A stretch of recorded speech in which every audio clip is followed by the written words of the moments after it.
yo, en mi caso, equivocadamente, firmé un documento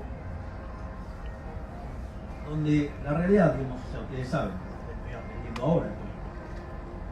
Yo no sabía cómo era la dinámica, yo creía que tenía que haber una instancia posterior en la cual esto se discutiera, hay testigos, saben de qué lado yo estaba. Pero bueno, nada, ya no sé, ¿es ahora o ahora? Bueno, entonces, digo, igual, la verdad es que, digamos, Acep terminó siendo un traidor, pero ese no era el punto. El lugar, digamos, o sea, lo que yo veía era todo este tipo de agresiones, y lo interesante es que cuando leo el libro no eran las únicas, había muchas más, muchísimas más jodidas. Por lo tanto, eso, digamos, también es muy interesante, porque como en lugar de los liberales contribuir a que se fortalezca el espacio, hacen la vida imposible. Aparte me pone muy feliz que mencionen el caso de la mierda humana de Kachanowski. Claro, porque... Roberto, si estás escuchando, te mando un saludo.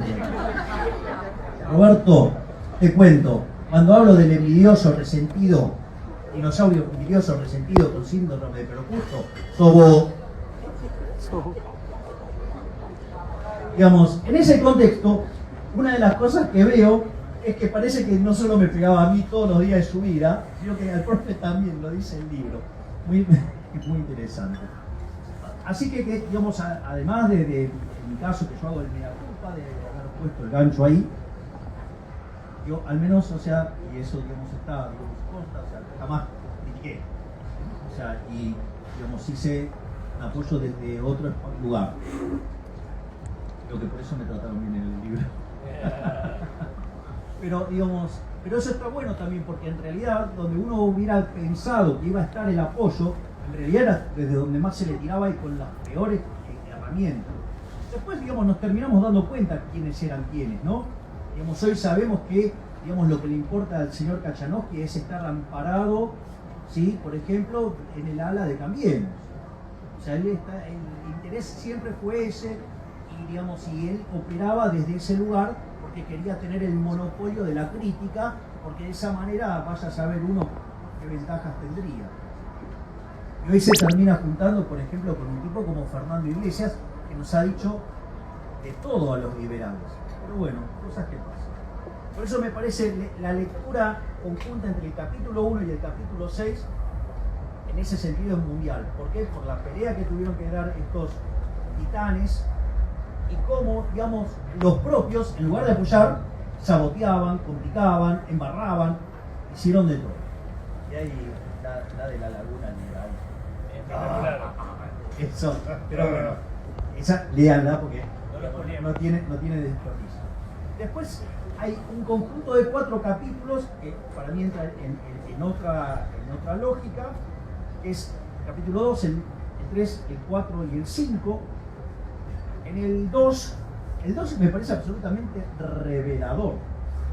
Cuando traza, digamos, o sea, la falsa grieta. Entonces uno dice Macri y los Kirchner, y es buenísimo, porque uno, digamos, se imaginaba que iba a arrancar con Mauri. No arranca con Mauri, arranca con Franco. Y los negocios de Franco con los Kirchner. Y el rol que, por ejemplo, como cuando, digamos, desaparece físicamente el tuerto, ¿sí? Digamos, yo lo siento, para mí ha sido nefasto, así que puedo decir, cosa la puedo repetir.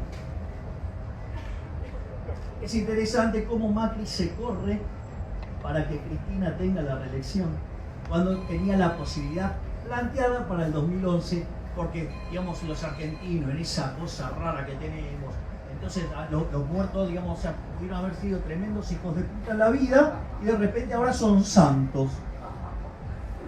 Yo ya me veo que el día que dejo físicamente el planeta, era el rey de los buenos modales.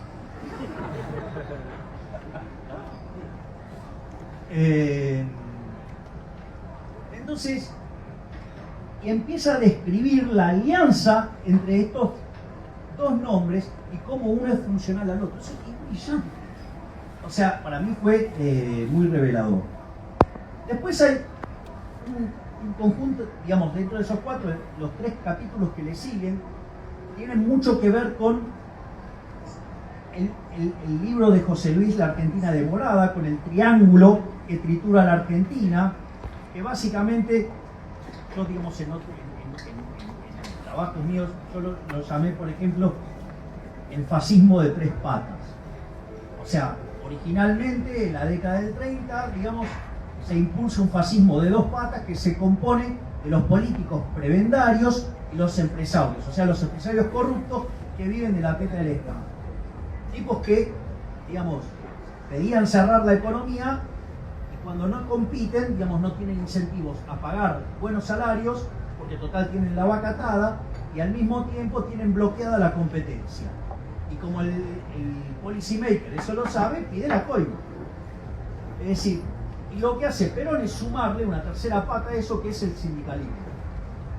Y eso, digamos, o sea, es el eje central, el corazón del libro de José Luis, La Argentina Devorada.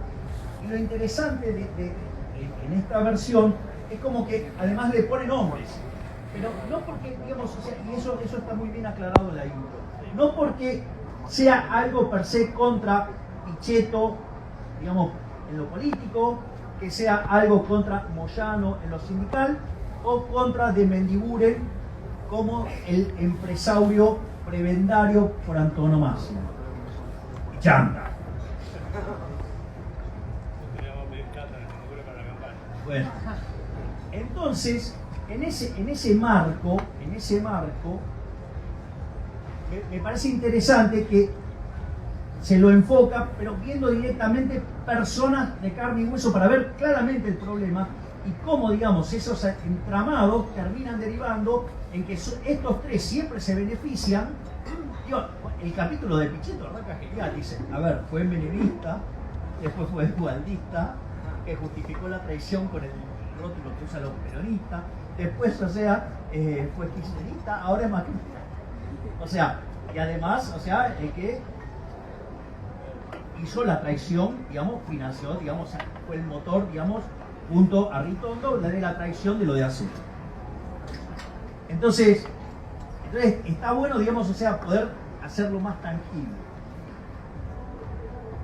Después, bueno, el capítulo, digamos, donde se encarga de Mendiguren no tiene desperdicio. Es una belleza. Y bueno, y después, bueno, digamos, o sea, ya sabemos toda la cuestión con Moyano, que tiene de profe. Cerrado eso, les diría, después ya están los últimos capítulos, del 7 en adelante, que tiene que ver más ya con toda la historia reciente, y eso, digamos, es algo que ya, digamos, más conocido, digamos, que está más presente, porque es algo que, digamos, los temas vinculados al coronavirus, el intercambio de WhatsApp de José Luis con Alberto Fernández es antología. O sea, hay algunas partes que son verdaderamente sublimes y la verdad que, y el remate del libro también está muy bueno. Digo, la figura del cine, como verán, Dios benedito, o sea, no le perdoné un párrafo. Estabas preocupado porque no llegaba el libro. El cine que se quema, y digamos, sí, que ese cine es Argentina y que en realidad el éxito en realidad es el éxito y es la salida, y que en realidad, digamos, en todo este quilombo parece que no la hay, pero sí la hay, y que, bueno, y si esa salida existe, esa salida es liberal. Así es que recomiendo fuertemente el libro, he disfrutado del libro y me ha permitido hacer todavía una mayor ponderación de esta época. Siempre me unió, digamos, un gran afecto y mucha admiración. A Luis digamos, si bien lo conocía, empecé a interactuar fluidamente con él.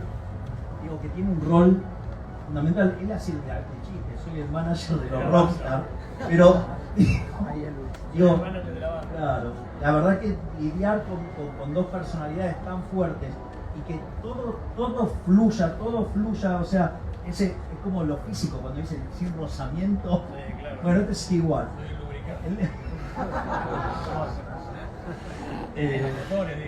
Claro. Entonces, la verdad es que, digo, para mí es un orgullo estar en este evento, es un orgullo haberme sumado a este espacio, me siento orgulloso de estar en este espacio. Orgulloso. Orgulloso y feliz. Y debería terminar mi live como termina mi live. ¡Viva la libertad, carajo!